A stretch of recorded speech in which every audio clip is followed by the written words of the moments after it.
Agradeço o convite e agradeço a cada um de vocês que escolheu estar aqui, né, nesse momento para a gente estar refletindo juntos nessa conversa. A Emília, obrigado, já fez o contexto da palestra. Era isso mesmo que eu ia falar, né? Surgiu uma dúvida que eu tinha assim, mas o que é ressurreição? O que é reencarnação? Uma coisa tem a ver com a outra, né? Surgiu uma dúvida e eu fui pesquisar mais o que tinha na doutrina espírita sobre isso. E então a gente vai ver a reencarnação e a ressurreição, uma visão à luz do Espiritismo. Decidi começar falando sobre reencarnação, que é uma coisa que a gente está mais habituado a ouvir, né? É um pilar do Espiritismo, assim como a crença em Deus, a crença na imortalidade da alma, na comunicabilidade entre os espíritos encarnados e desencarnados, a pluralidade dos mundos habitados e a pluralidade das existências, que é a reencarnação. Então ela é um pilar do Espiritismo e ela significa o retorno da alma, o espírito à vida corpórea. Essa é a definição que Kardec dá lá no capítulo 4 do Evangelho segundo o Espiritismo. Dando já um spoiler aqui, né? Tanto a reencarnação quanto a ressurreição é o retorno da vida ao corpo. Mas esse é o que eles têm em comum. Agora vamos, né, ver o que eles têm de diferente. Na reencarnação é um retorno à vida a um novo corpo, especialmente formatado, planejado para uma nova existência aqui na Terra. Então é um novo corpo coerente com um planejamento reencarnatório, com as nossas necessidades evolutivas. Então nosso espírito pré-existe, né, a matéria, ele não nasce junto com a matéria. Nosso espírito vem do universo, né? Diz, né, não sabe de onde vem, para onde vai, ele sopra, né? Então Deus nos criou espíritos simples e ignorantes e a gente vai evoluindo, existindo na matéria, né? Então cada nova existência é um novo corpo especialmente formatado para isso, para as nossas necessidades evolutivas. Opa! Me assusta. E ressurreição, né? Então veio só uma breve explicação de reencarnação e agora uma breve explicação de ressurreição. Ela não tem um significado assim direto, assim, é o retorno da vida ao corpo, mas existem um quadro não homogêneo do que as pessoas entendiam que era a ressurreição já desde a época lá dos judeus. Então são conceitos de múltiplos significados, não havia um consenso. Por exemplo, havia os judeus que nem acreditavam na ressurreição, por exemplo, os saduceus, eles nem acreditavam na vida após a morte. Já os fariseus já acreditavam na vida após a morte. Alguns entendiam a ressurreição muito similar à reencarnação, mas cada um entendia de uma maneira que eu já vou explicar para vocês, né? Então ela pode significar tanto o retorno da vida ao mesmo corpo, quanto ou um novo corpo, que nem a reencarnação, né? Então vamos entender um pouquinho mais da ressurreição. A etimologia da palavra no grego, lá quando a gente vai olhar na Bíblia, né, que foi escrita em grego, ela aparece as duas palavrinhas anástasis e egério, para descrever ressurreição. Anástasis significa o ato de erguer, de se levantar para cima, de se colocar em pé.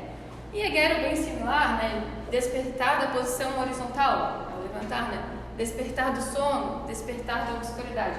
Essas duas palavras que estão lá na Bíblia, não está escrito ressurreição, está escrito anástasis e egério. Foi traduzido assim, essa palavra foi tendo muitos significados ao longo da história, foi se deturpando e criando confusões. Então a gente vai tentar entender um pouquinho do que é essa ressurreição. Então o retorno da vida pode ser ao mesmo corpo ou ao outro corpo.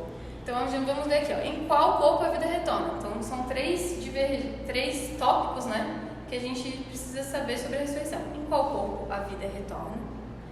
Quando ela aconteceria? Divergem também sobre isso. E com quem aconteceria? Essas três coisas. Então, na ideia que a maioria do povo tinha, dos judeus, era a ressurreição entendendo como reencarnação, porém apenas em relação aos profetas. Então eles acreditavam que os profetas eram enviados de Deus e que eles sim mereciam desencarnar, morrer e retornar num novo corpo. Isso eles entendiam. Não tinham muita ideia do plano espiritual, mas tinham ideia que isso aconteceria com os profetas.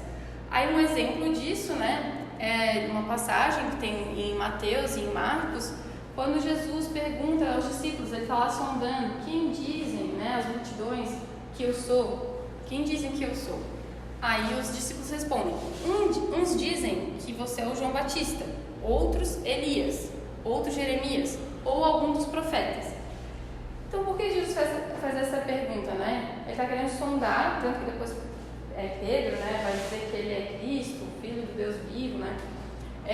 Mas a resposta nos diz muito que o povo daquela época acreditava em reencarnação. Como é que eles poderiam acreditar que Jesus era João Batista ou era Elias, que são todos profetas, né? Como se ele fosse uma reencarnação desses profetas, né? Essa pergunta nem existiria se eles não acreditassem nisso. Então é uma prova de que o povo judeu, no geral, acreditava na reencarnação sob o nome de ressurreição. Eles falavam ressurreição, não falavam reencarnação. Por quê? Porque o termo reencarnação quem inventou foi Kardec. Em 1860, criou esse termo para justamente deixar bem claro o que é reencarnação. Como ressurreição tem muita confusão em cima desse termo, eu vou criar um novo termo para que ninguém se confunda. Mas, então, eles entendiam a reencarnação sob o nome de ressurreição para o profeta. Parte dos judeus acreditavam nisso. Então, em qual corpo retornaria? Num novo corpo. Para quem? Apenas para os profetas. Quando? A todo momento. Desencarnou, o profeta desencarnou, ele vai retornar em um novo corpo, numa nova existência. Mas isso não era para todo mundo, não era assim, todo mundo desencarnava e retornaria num novo corpo. Era só para os profetas. Então, é o que eu acabei de falar, né? Em qual corpo a vida retornaria? Nessa crescente parte da população. Novo corpo físico. Quando? A todo tempo. Com quem aconteceria? Somente com os profetas. Isso aconteceria de forma geral para toda população, de forma igualitária, né? Quem acredita nisso? Só aqueles estudiosos, alguns fariseus, sacerdotes, que se aprofundam mais nos livros da Torá, do Talmud, os livros cabalísticos do Zohar, que tem um pouco isso sobre a reencarnação para todos e não só para os profetas. Então, só uma pequena parcela da população entendia a reencarnação mais próxima do que nós espíritas entendemos. Outra parte da população, de acordo com afirmações dos profetas antigos, alguns profetas falavam da ressurreição apenas nos fins dos tempos. Dava a entender isso. Então, essa ressurreição nos fins dos tempos seria como? No mesmo corpo físico. A pessoa desencarnou e vai voltar só lá nos fins dos tempos com o mesmo corpo. Esse corpo desintegrou, vai chegar nos fins dos tempos quando o reino de Deus for implantado na Terra e voltaria nesse mesmo corpo. Isso que a doutrina, isso seria com todo o povo, né? Todo mundo. Mas isso a doutrina espírita, Allan Kardec coloca no capítulo 4, no livro dos Espíritos, na questão 10.010, que isso seria cientificamente impossível, né? Como é que um corpo que se desintegrou, que os elementos já se dispersaram na natureza, os átomos, em muito tempo à frente, nos fins dos tempos, ele retornaria como mágica, se reaglomeraria e formaria a gente de novo. Então, a ciência já mostra que esse tipo de ressurreição que é no mesmo corpo físico não pode ser assim, né? Então, a doutrina espírita, né, no seu pilar também que tem da ciência, não acredita nisso, né? Aí a gente começa a ter dúvidas, né? Tá, mas e lá na Bíblia a ressurreição que Jesus operou, né? Com Lázaro, com o filho da viúva de Naim, com a filha de Jairo. O que foi aquilo então? O que aconteceu? A ressurreição de Jesus, o que aconteceu?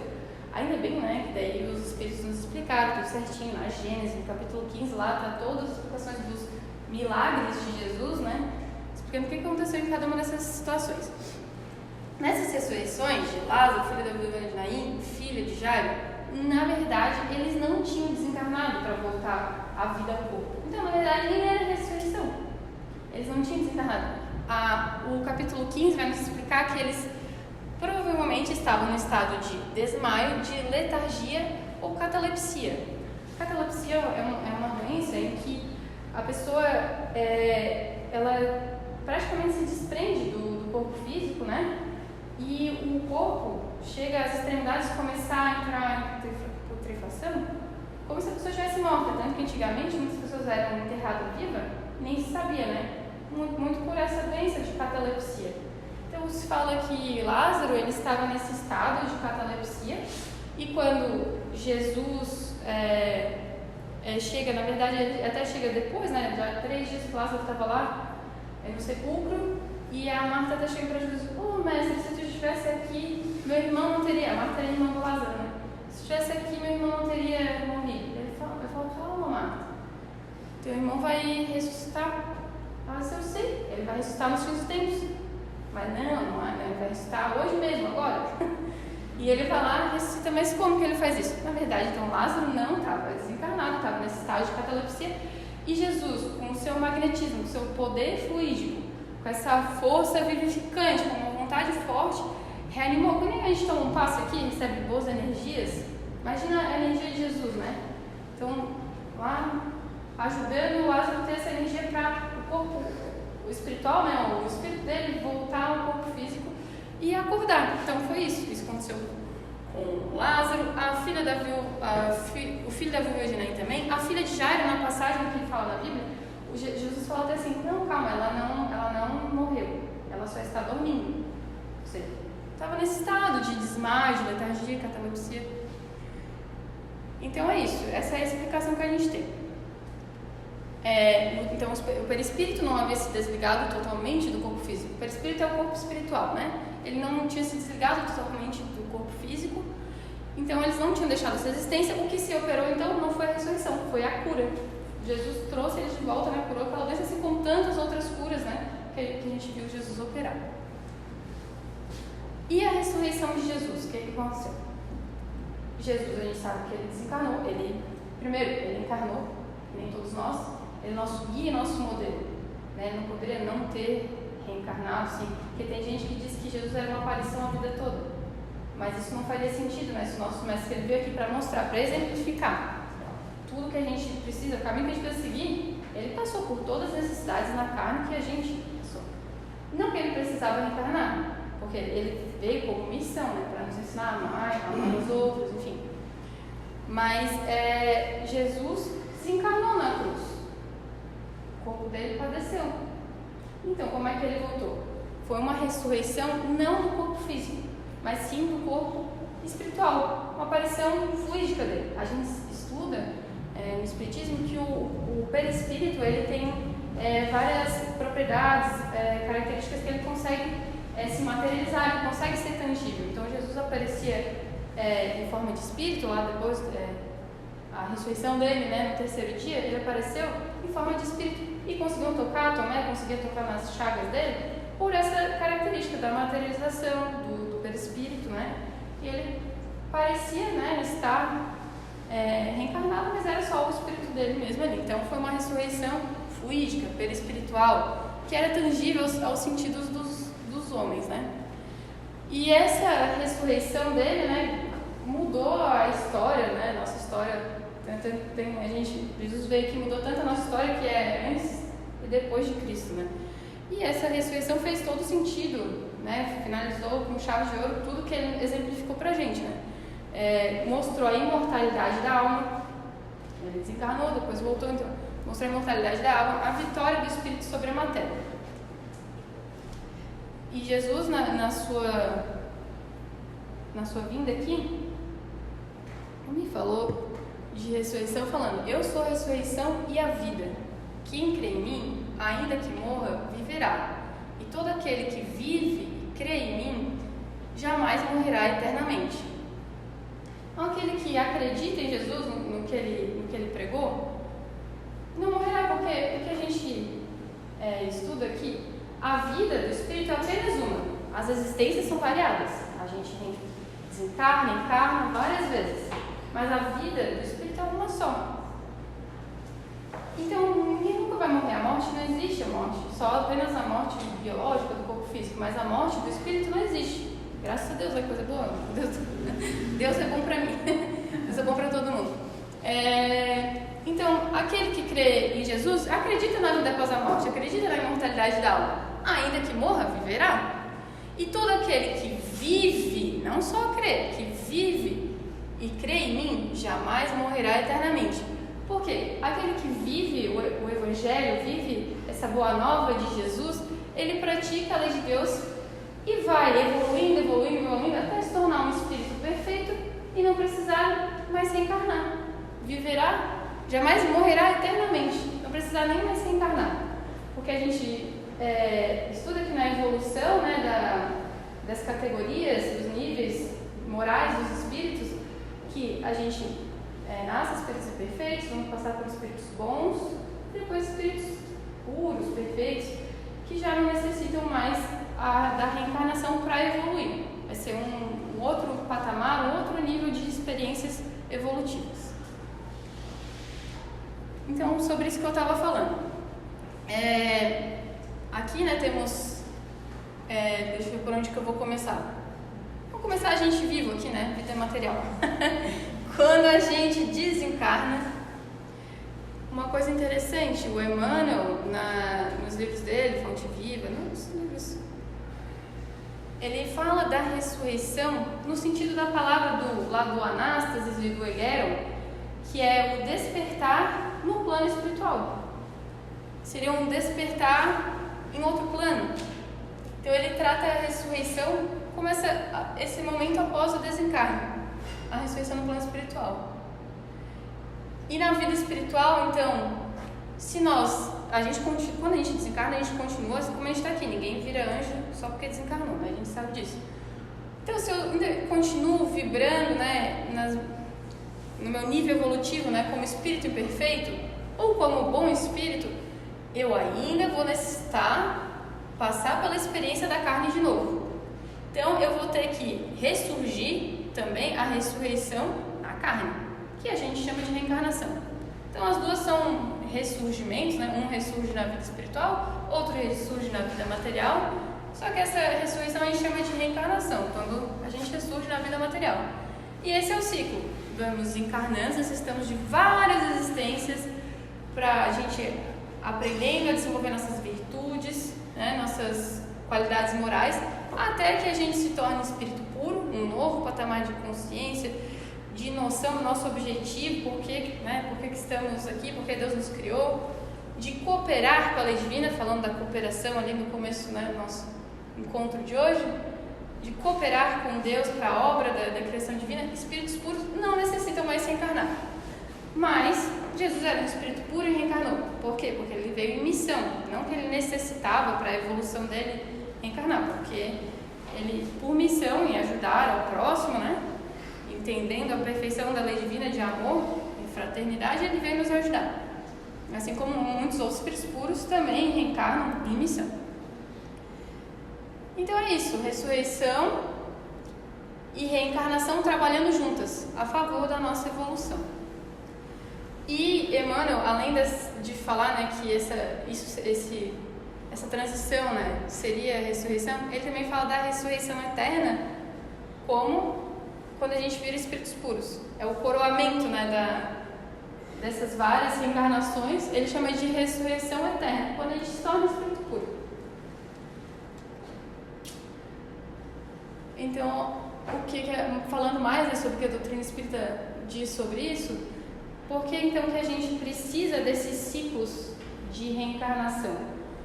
Porque nós nascemos, né, Deus nos criou, né, simples e ignorantes, e a gente precisa desse contato com a matéria, fiz para a gente perceber as necessidades de conservação da vida, para a gente desenvolver a nossa inteligência, ver quanto, né, a gente desenvolveu a nossa inteligência ao longo da história para tornar a nossa vida mais confortável. E chega um momento que a gente quer não só pensar na inteligência, mas transcender a matéria, olhar nossas relações, começa a entender, tivemos esse norte, né, esse farol, Jesus nos ensinando que devemos amar uns aos outros. Então a gente está aqui nesse mundo, não a passeio, não viemos a passeio, não viemos de férias, estamos aqui para aprender a amar uns aos outros, para aprender a adquirir virtudes, tolerar mais o próximo, praticar mais a caridade, né? Sendo mais benevolente, sendo mais indulgente, perdoando. E isso que vai nos purificando, vai nos despojando dessas coisas materiais, né? Fazer o bem sem esperar nada em troca, né? O bem desinteressado, servir ao próximo, né? Isso com devotamento, com abnegação. Isso vai purificando nosso espírito. Isso é o propósito da gente estar aqui, né? E entender, então, que estamos vivendo aqui agora no corpo físico, mas para desenvolver as habilidades do nosso espírito. Então, é a morte trabalhando para a vida, é a reencarnação trabalhando para a nossa perfeição, para a nossa felicidade eterna. É o corpo físico trabalhando por o espírito, é o material trabalhando por o espiritual. Então, nada Deus não faz nada por acaso, né? Tudo tem um porquê. A gente vivenciar essas experiências aqui tem um porquê. E também, estamos aqui, como eu estava falando, né? Para evoluir. O exemplo aqui que a gente traz, né? Da água viva, a água corrente. Nós estarmos aqui, estar em movimento, tentar sair da nossa zona de conforto. Se eu tenho essa dificuldade com aquele parente, não vou me afastar dele, não quero nem saber. Não, a gente está aqui, pode se afastar temporariamente, mas a gente está aqui para resolver as nossas relações, para a gente reconciliar desafetos. Então a gente precisa ser essa água viva que está buscando a reforma íntima, que está buscando se melhorar espiritualmente, psicologicamente, e também cuidar do nosso corpo material, tem um porquê, né? Mas tudo que a gente tem aqui, o material vai ficar, nem o corpo é nosso.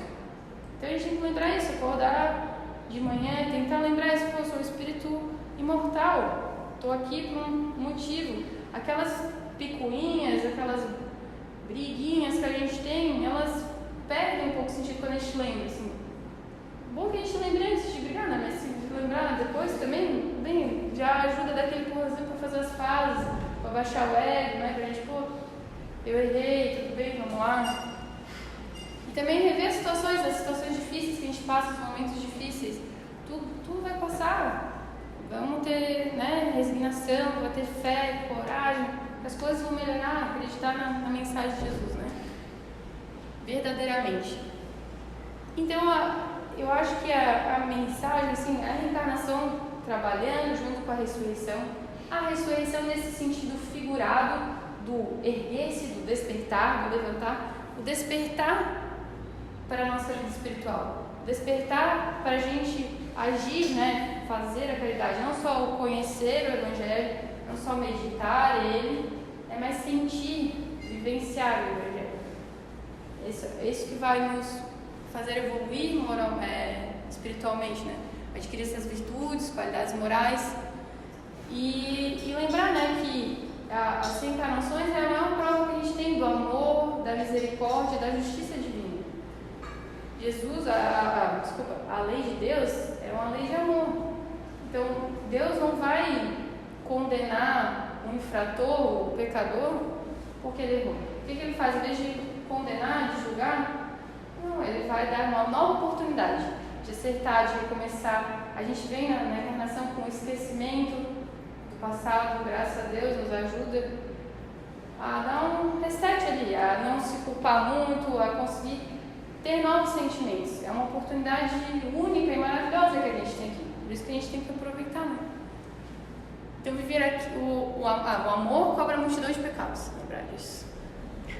Viveu aqui agora, conscientes da vida espiritual, da imortalidade, da alma, da reencarnação, nos aproxima da evolução. Meu reino não é deste mundo, como Jesus já disse. Que a verdadeira vida é a do plano espiritual. Eu não dei o play aqui já. Quanto tempo que deu? Quanto tempo só pra ver? 8h30. Ah, tá. Tô dando tempo. Então tá, mensagem final. Que rápido, né? Meu Deus, parece que passou falando. Precisa mais de outra ainda, né? Então tá, a gente lembrar do Evangelho, nosso manual do bem viver. Ali, tá o norte, poxa, estou com dificuldade, volta ao Evangelho, vamos estudar o Evangelho, vamos tentar nos fortalecer com ele, fazer o Evangelho no lar, fazer as nossas preces, buscar nos aproximar, nos conectar com isso, para a gente sintonizar com essa lei de amor, sintonizar com as coisas boas, atrair coisas boas. E o homem novo, né, ir nascendo dentro de nós. Ir nascendo, renascendo. Essa a gente lembrar dessa mudança de hábitos, né, na nossa conduta, para a gente poder abreviar as nossas reencarnações, porque a gente vai precisar reencarnar até se tornar espírito puro. O quanto mais eu conseguir fazer essas mudanças dentro de mim, mais eu vou me aproximar da felicidade mais rápido, né? Então vamos abreviar nossas reencarnações, lembrando desse mal na hora do bem viver. Estamos em dezembro, celebramos o nascimento de Jesus. Celebramos não, a doutrina espírita não celebra, né? Mas o mundo exterior, né, está nos convidando a isso, a lembrar de Jesus, do nascimento dele. Então, que ele nasça dentro de nós, que a gente renasça o homem novo, né? Esse nascimento de Jesus dentro de nós. E a gente consiga lembrar então da ressurreição, da reencarnação, as duas juntas, nesse renascimento do homem novo. Mais coragem, mais fé, mais esperança. A gente seguir nossa vida aí. Tá tudo certo? Sim. Sempre. É isso, gente. Muito obrigada, tá? Por me ouvirem, tanta paciência. Pra vocês.